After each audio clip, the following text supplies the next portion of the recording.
Arcàdia, el programa de publicacions de la Universitat Jaume I.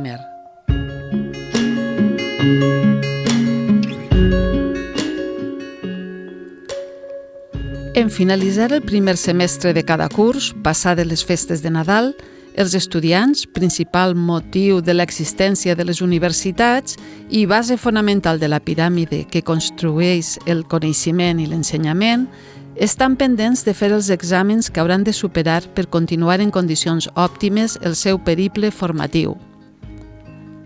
Amb aquesta motivació didàctica hem seleccionat les recomanacions del programa Arcàdia d'avui. 4 llibres editats recentment per publicacions de la Universitat Jaume I. Tots ells han aparegut dins la col·lecció Sapientia, que conté manuals per a assignatures concretes que s'impartixen en els diferents graus de la Universitat Jaume I. Comencem!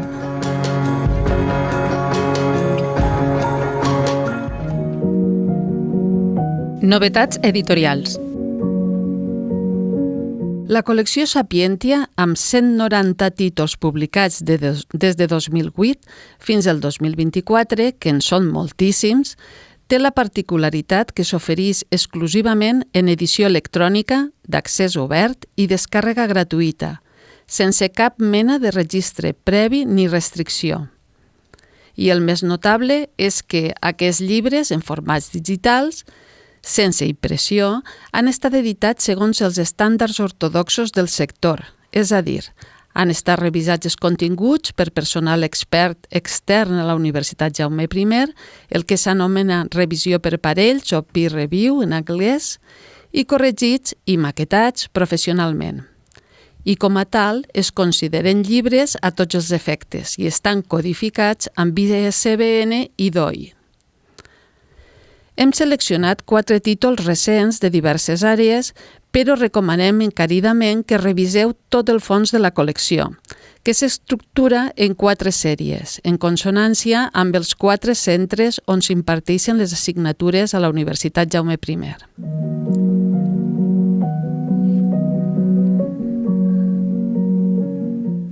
El primer de la sèrie Jurídiques i Econòmiques és Guia para la práctica de la mediación policial, de Rosana Gallardo, Elena Pérez Beltrán, Andrea Plancha del Gallo i Carlos Pomares Ramón.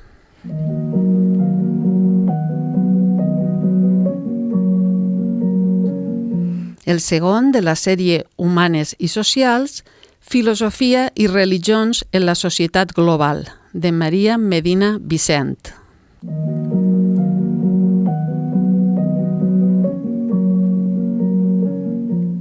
El tercer, de la sèrie Tecnologia i experimentals, és Problemas resueltos de ingeniería química, de Vicente Sanz Solana i Núria Vicente Agut.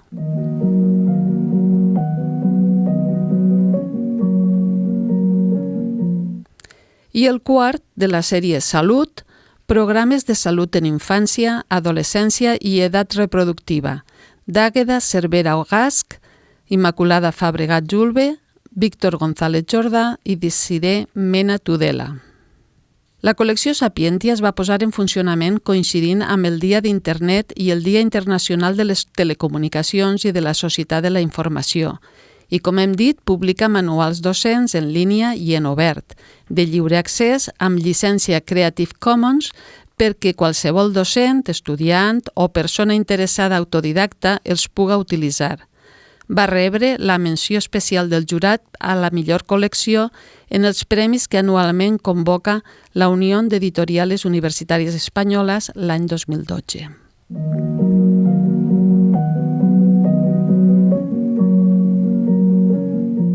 Tot seguit, i gràcies a la col·laboració del periodista Ximo Górriz, tindrem l'oportunitat d'apropar-nos a un llibre publicat el 2023 dins la col·lecció Humanitats amb el número 71. Erudición o compromiso, la història narrativa i esencialista durant la Segunda República. El professor Gómez Herráez ha publicat diverses obres amb l'editorial de la Universitat Jaume I. És una satisfacció que ens considere adients per a la difusió de les seues notables investigacions. I aquesta fidelitat ens honora. Gràcies sincerament per la confiança i benvingut a Arcàdia, a desentranyar el contingut d'una obra d'aquesta complexitat. José María. Aquest llibre que tenim davant és una verdadera monografia, si em permet dir-li, que és tot un viatge. És un viatge de més de 800 pàgines, en unes reflexions d'eixida i unes altres d'arribada, fins i tot. És a dir, tot conjugat perquè siga un viatge. Però jo voldria començar per preguntar-li quina ha estat la motivació d'escriure aquest llibre. Bueno, antes que nada, tendría que empezar planteándote que esa delimitación de temas no es la que verdaderamente concebí en origen. Es un momento ya avanzado cuando decido delimitarlo así, porque mi idea original, así comencé el proyecto y buena parte del mismo lo he realizado así, era no ver solo esos campos, sino todos los enfoques que se hacían de la historia durante la Segunda República, es decir, abarcando todos los temas posibles. No son los que aquí acoto, que de los que ahora hablaremos, sino bueno, pues aquellos que se habían desarrollado también desde el siglo XIX, que habían ido cobrando fuerza y claramente en la Segunda República pues alcanzaron, podemos decir, un cenit importante, ¿no?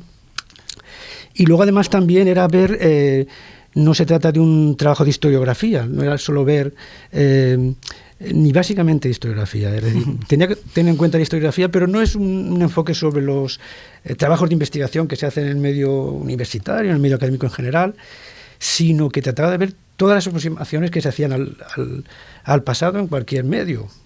La tarea era inmensa porque era ver pues también la faceta de obras más difundidas en el mercado, como eran sobre todo las biografías históricas, ¿no? Otro campo que ya en los años 20 se había desarrollado bastante, pero en la Segunda República llega mucho más lejos. Ver los trabajos de historia local que se hacen en los pueblos, los libros de texto. Bueno, incluso también, además, no solo trabajos de historia, sino era ver cualquier forma de aproximarse al pasado en trabajos también que tuvieran otro sentido, ¿no? Informes económicos, discursos políticos. Siempre que hubiera un descenso al pasado, yo debía mostrar interés.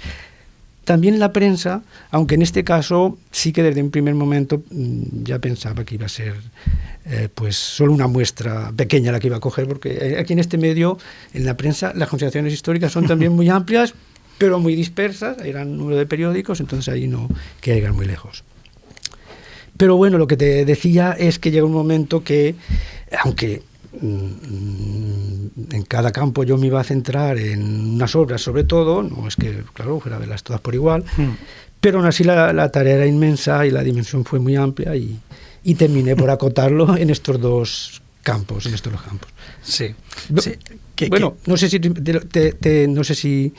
decirte por qué estos dos campos o si lo que me ibas a preguntar. Era la continuació, bueno, òbviament. A ver, però sí, està clar que, primer que res, volia fer la reflexió també que diguem, quan parlem d'això, realment el llibre el que mostra és intenta, diguem, mostrar com se conforma a través d'allò que es publica totes les cosmovisions possibles en un període concentrat de la història com és la Segona República, però que realment, això, com deia abans, per contar-lo del tot com haguera volgut, potser, clar, has de mostrar el context anterior, ¿no? Y claro, eso es complejo, es complejo. Efectivamente, hay que mostrar, hay que enlazar con consideraciones anteriores, con consideraciones posteriores.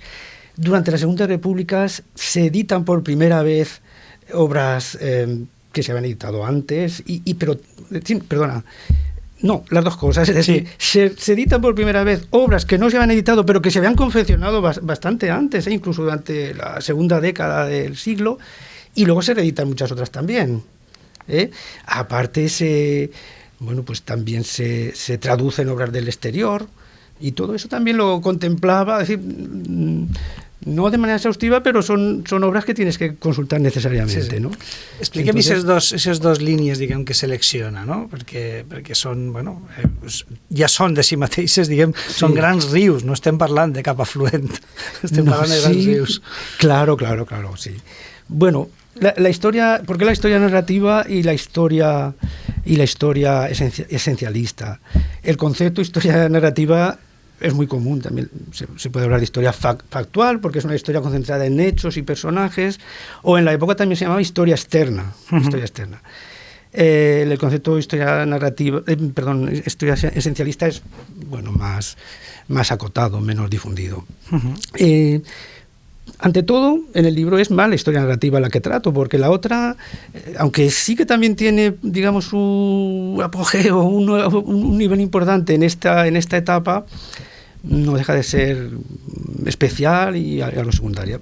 La historia narrativa era la que había predominado claramente. Si nos situamos a mediados del siglo XIX y vas a un libro de texto, solo te encuentras historia narrativa. Hechos y personajes, 100%. Hechos y personajes, los personajes son los de la minoría política y guerrera, ¿no? Representada. Ya está. Y la esencialista obviamente no está ahí. No, lo que pasa es que también hay consideraciones en ese sentido. Este es más difícil de encontrar, pero está presente ya desde mucho antes también. Te quería decir que la historia narrativa durante la Segunda República sigue siendo predominante. Sigue siendo predominante. Yo aquí al principio hago una pequeña aproximación bibliométrica, en la que a partir de un catálogo que confeccionó un bibliotecario, Benito Sánchez Alonso, que fue bibliotecario del Centro de Estudios Históricos, dependiente de la Institución Libre de Enseñanza. Él ahí había confeccionado ya un primer catálogo en 1919, creo recordar. Hizo una segunda edición en el 27. Y ahora, ya en los años 40, en el 46, es cuando sale un apéndice en el que, a lo largo es un libro muy voluminoso, de casi 400 páginas, en el que recoge toda una cantidad enorme de títulos entre 1927 y 1945. Entonces, a partir de ahí yo hice una aproximación bibliométrica muy breve en el libro, pero muy laboriosa, porque me llevó a contabilizar título por título. Y ahí lo que veía pues era que la historia narrativa todos los años, salvo uno, era predominante. Y el año que no, predominante en el sentido que superaba el 50%. Y es decir, lo que hacía era mirar los títulos, era contabilizar los títulos, fueran artículos, libros, lo que fuera. Entonces, quiero decirte, esta historia narrativa era predominante y luego además es que unida a ella, en muchos trabajos ya se incorporaban aspectos de esas otras parcelas que te digo que fueron cobrando importancia de mediados del siglo XIX, que conforman la historia que se llama interna. Podía acercarme también a esos temas. Entonces, aquí, aunque no fuera de manera central, en forma de epígrafes diferenciados. Però això que comenta me porta que és ben interessant i que dona idea de l'exhaustivitat del treball que hi ha darrere del llibre, que és realment, no sé, inabarcable. Jo sí que voldria posar l'accent, diguem, com a lector, el que a mi me queda, diguem, és la sensació que tots els capítols del llibre, llevat esta primera part, d'este capítol 2 que està esmentant ara d'esta aproximació bibliomètrica, òbviament, giren més entorn al com, al com tracta cadascun dels temes, en un moment donat, com és el moment de la Segona República, quina és l'aproximació que es fa a cada tema, i perquè els oients se facin una idea, llegisc alguns dels capítols, per damunt, diu ideas sobre España y planteamientos esencialistas, temas para la sublimación ideológica, història factual i biografies, que després entra en això cronològicament és inabarcable. Estem parlant de tota la història, espanyola, reyes, reinas, válidos y otros personajes de la antigüedad, borbones, liberales, republicanos y otras categorías políticas.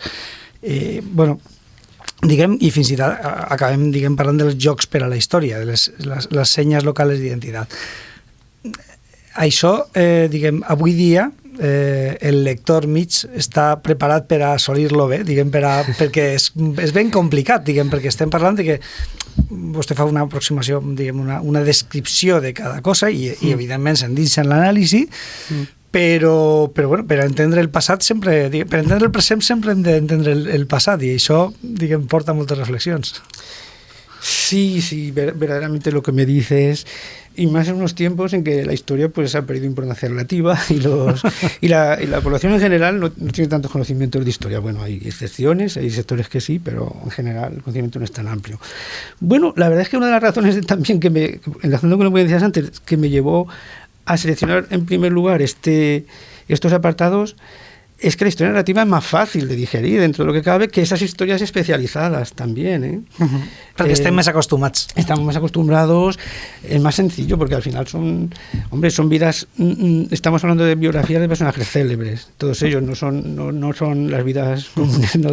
Corrientes, sí. Claro, pero sí que tienen muchos elementos corrientes, entonces es decir, muchos elementos comunes, entonces la población se identifica con muchos de esos aspectos, aunque sean pintores, políticos o guerreros, ¿eh? Sí. En esas biografías la novedad ya antes también se estaba haciendo, pero frente a esa historia factual que inicialmente era solo de políticos militares, descubridores, miembros de la Iglesia, pues ahora se van sumando más elementos, se han ido sumando ya, y ahora en esta fase más elementos de la cultura, del arte.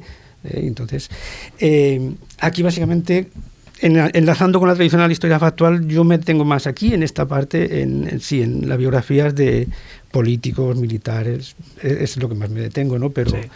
Bueno, te decía que de todas formas, estos trabajos de historia narrativa también permiten acercarse a esos otros campos de la historia interna, pues que son la economía, la cultura, las mentalidades, la religión también, el arte. Bueno, ya la historia interna era un cajón de desastres donde cabía todo, ¿no? Todo lo que no entraba en la historia factual entrava ahí. Però una persona com vostè que ha dedicat, diguem, la seva carrera professional a la història i més concretament també a la part de la història econòmica, d'aquest vessant, diguem, de l'àmbit també de l'economia. Sí. Entenc que és un esforç, diguem, especial també i ben interessant diguem, a veure, eixir d'aquesta zona, diguem, de confort que diem ara i endinsar-se en uns àmbits, diguem, en els quals se donen la mà la literatura, també, doncs, fins i tot els estudis locals, el periodisme, comentava abans de passada. Sí. Entenc que són aspectes que bueno, pues, suposen un esforç suplementari, ¿no? Bueno, si te soy sincero, sí, yo he seguido el consejo. Yo recuerdo un profesor que había en el departamento de contemporánea que me hizo un consejo y me dice tú, bueno, estás en ese área de historia económica, consolídate ahí, haz trabajos de historia económica, pero luego también puedes hacer lo que quieras y entonces puedes, ¿no? Ya aquello que te guste, ¿no? Y pues eso es lo que he hecho. Entonces, verdaderamente yo nunca me he separado de otros campos de la historia, ¿no? Uh-huh. Porque la historia económica tampoco se puede entender al margen de otros campos, ¿eh? Y aquí, aunque es una historia narrativa, esta historia narrativa de la que hablamos, no dejo de vincularla a la historia económica. No, claro. Es que de forma directa o indirecta, un poco el sentido central que yo busco en el libro es ver cómo el contexto institucional, social, económico influye en la forma de la historia, sea la que sea. Por tanto, un tema central como es la reforma agraria está presente en todo el libro. Aquí no está diferenciado con un capítulo, que se puede hacer perfectamente, es sobre el debate mirando a la historia en relación con la reforma agraria, quiero decir. Pues es que además lo hay en la Segunda República. El debate sobre la reforma agraria contempla ver el origen de los sistemas de propiedad que existían en el siglo XX remontándose a la Edad Media. Eso existía. Pero es que luego aparte hay toda una serie de consideraciones que hasta en los trabajos de historia local y por supuesto en todos los que se refieren también a personajes pues ese problema está, problema de reforma, con los demás igual, pero la reforma agraria está. Sí. Cuando se está hablando en todos estos trabajos de propiedad plena de los nobles en la Edad Media, se está intentando legitimar la propiedad de esas tierras que habían sido de señorío, pero que Sí, se han abolido en el siglo XIX i que està clar que no és el mateix i que està clar que no és el mateix escriure sobre això a mitjans del XIX que en plena Segona República, perquè el públic és un altre, està preparat per altra cosa, està en un context determinat i és diferent. Però jo no sé si és posar-te en un compromís, en este cas, José María, però te pregunte, què pesa més, la erudició o el compromís al final? Quina sensació te dona que queda en el pozo, digamos, al final de toda la hay un momento en el que, aunque se plantea como dilema en el título, els títols han de ser atractivos, obviamente. Va muy unido. Yo, claro, también a tono con lo que te digo, es que la erudición también supone un compromiso. Hablamos de compromiso con un sector o con otro, sí. Entonces no compromiso social necesariamente. Entonces, estas formas de erudición están comprometidas con determinados intereses también. Sí, queda clarísimo. Entonces, bueno, en las historias locales donde se están presentando pueblos muy armónicos en toda época y lugar, donde no hay conflictos sociales, como te decía, sí, eso és un compromís, ni que siga implícit en el poder, del moment, i no tal. Claro. I això se ve en todo, eso se ve en todo. Sí. I és curiós, perquè en la teva resposta també estava implícita un tema curiós, que és com ha evolucionat la paraula compromís, i com avui dia, quan parlem de compromís, és una cosa que quasi no ens plantegem, ¿no? Està clar que és compromís claro, un determinat... Claro, sí. Y erudición tampoco puede faltar nunca. O sea, antes te decía, cuando hablamos de una línea esencialista que te decía que ahora toma más importancia, pues es reflexiones de tipo esencialista. Cuando hablo de reflexiones de tipo esencialista me estoy refiriendo a que en lugar de basar, digamos, de centrarse básicamente en personajes y hechos, aunque no deja de ser complementaria una y otra forma, el interés se pone en colectivos, que el principal es la nación, pero pueden ser otros, toda la civilización, sectores de civilización, cualquier otro colectivo, y se le asigna un espíritu determinado a partir del cual se tratan de explicar varias cosas. Sí. Entonces, esto también, te decía antes que nunca llega a ser mayoritario, pero sí que toma un apogeo en esta época del periodo de entreguerras, y se relaciona con dos aspectos, básicamente, genéricamente, ¿no? Y luego cada uno de esos aspectos tiene también varios factores, ¿no?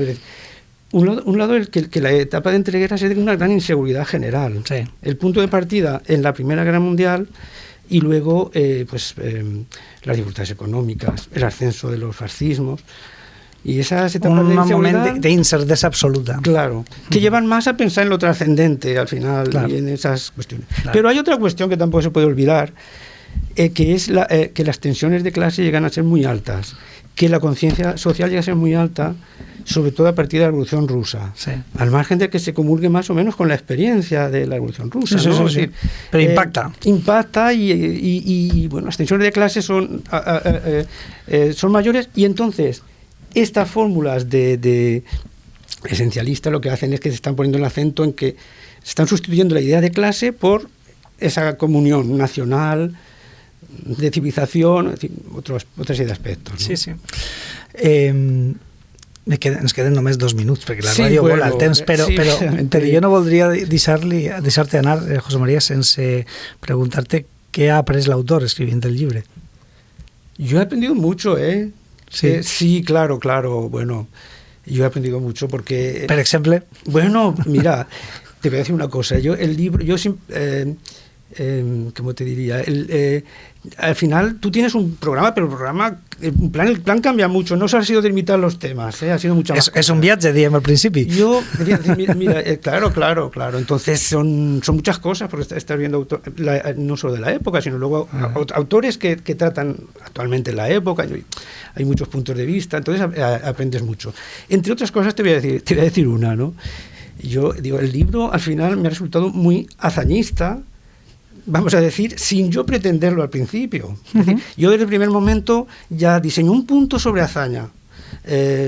Como punto de partida de las visiones liberales, yo había leído ya cosas sobre hazaña, pero luego la lectura, fíjate tú, es una fuente que todo el mundo conoce, yo también la había la he visto citada muchas veces, pero no la había manejado, que son los diarios. Sí. A partir de los diarios, que los pasé, me puse a leerlos no en relación con el libro siquiera, es decir, bueno, por interés personal.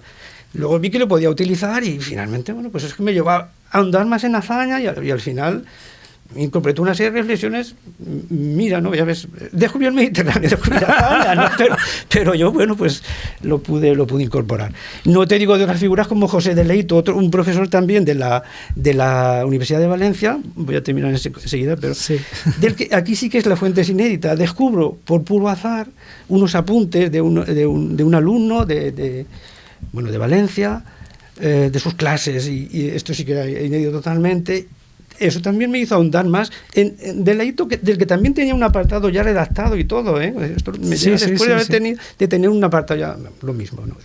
Son cosas puntuales, ¿no? Pero que me ha parecido relacionado al trabajo, no? Jo no preveia. I els portem així com a botó de mostra de la profunditat, diem, d'este treball, Erudición o compromiso a la historia narrativa y esencialista durante la Segunda República, 1931-1939, de José María Gómez Herráez i número 71 de la col·lecció Humanitats. Moltíssimes gràcies, José María. Muchas gracias a vosotros, muchas gracias.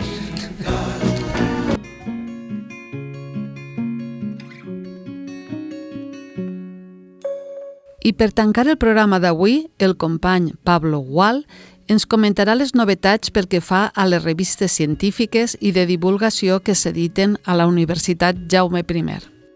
Les novetats aparegudes a finals de 2023 fins al moment són el número 44 de la revista Asparquia, amb el títol Crisoles feministas, els números 31 i 32 de la revista Cultura, Lenguaje y Representación, amb els títols Estrategias y recursos del discurso persuasivo y El autor y sus máscaras, estudios sobre autorías, avatares e imposturas.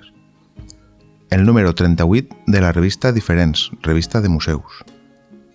El número 20 de la revista Culture amb el títol Vida quotidiana, experiències i conflictivitats socioterritorials en espais de costes i riberes.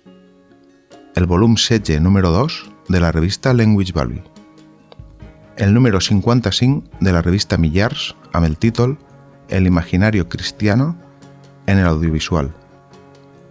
El número 24 de la revista Potestas, estudios del mundo clásico e historia del arte. Y el número 4 de la revista Torre dels Vents, revista digital de cultura neogrega. A la Universitat Jaume I, en aquest moment, es publiquen 11 revistes científiques, 10 d'aquestes reconegudes amb el segell de qualitat editorial i científica FECIT, a més de 3 revistes de divulgació científica, totes en edició digital i accés obert. No voldríem acabar sense fer-nos ressò d'una notícia que ens ha resultat molt gratificant. El Papus, de Maria Iranzo Cabrera, una publicació coeditada per la Universitat Jaume I i altres 3 universitats, ha obtingut el segell de qualitat en edició acadèmica CA-APQ 2023. L'autora va ser la protagonista entrevistada en el nostre programa d'octubre passat, on va parlar sobre l'efemèride de l'aparició de la revista satírica El Papus, que el 2023 feia 50 anys. És un bon motiu de satisfacció aquest guardó pel reconeixement a la tasca editorial que es concreta amb la gestió col·lectiva de la col·lecció Aldea Global, en la que s'ha publicat, i que ha implicat a la Universitat de València, a la Pompeu Fabra, a l'Autònoma de Barcelona, a més de la Universitat Jaume I. Les publicacions de la Universitat Jaume I estan disponibles a www.tenda.ugi.es, a la Seu de l'Ús i a la Llotja del Cànem i en totes les llibreries sota comanda. I fins ací Arcàdia, el programa de publicacions de la Universitat Jaume I, avui amb les veus de Ximo Gorriz, Pablo Gual i Carme Piñana, i amb José María Gómez Herráez.